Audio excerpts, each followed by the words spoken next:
hearts are being, I mean, listen, I'm talking to people now, and for the first time when you're reading the Bible with them, it's like they're firing on all cylinders and they're understanding. I have a lady, and God bless her, I gave her one Bible study, and her question, and she didn't really understand what her question was until I started, giving ideas out loud. She said, yeah, that's exactly what I wanted to know. She's like, why is there 40 or 50,000 different churches, all, different sects of,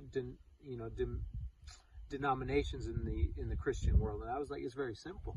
We go over, come out of her, my people, Babylon. So I was explaining, there's a lot of false beliefs, and this is going back to the system, but it's going back to the focus, but because of all this false beliefs, because of the confusion of Babylon, what children are taught by their parents, because their parents didn't know any better. It's not, not throwing stones at the parents, but just the fact is, if we didn't learn it in our youth, the only way that we can learn it is as an adult, right?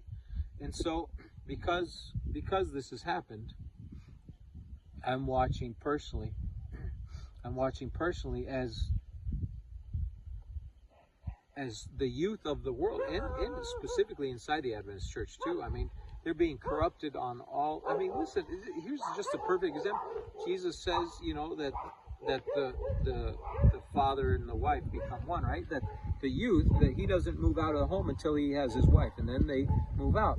Well, right now in the Adventist world, you go to an Adventist university or an Adventist college or, a private boarding school. We'll say it in 9 times out of 10, not always.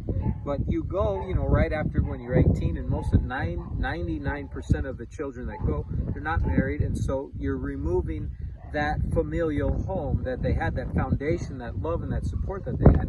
You're removing it, and you're putting it in the hands of people that don't have the same belief. I don't care if you give it the name Adventist.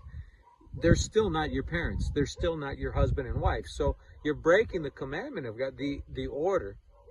And that's exactly what Satan has wanted from the beginning, from the get-go. And the reason I'm saying that is now you get back to, okay, so then why is there so many broken homes? Okay, well, because the mother or father, when they were a child or a youth, the woman or man, they just didn't learn. They didn't know. They didn't learn the role and the order. I didn't learn properly, and I'm not dogging on my parents either. Just, if you don't have that full surrender and understanding in Christ, you just don't have the real thing,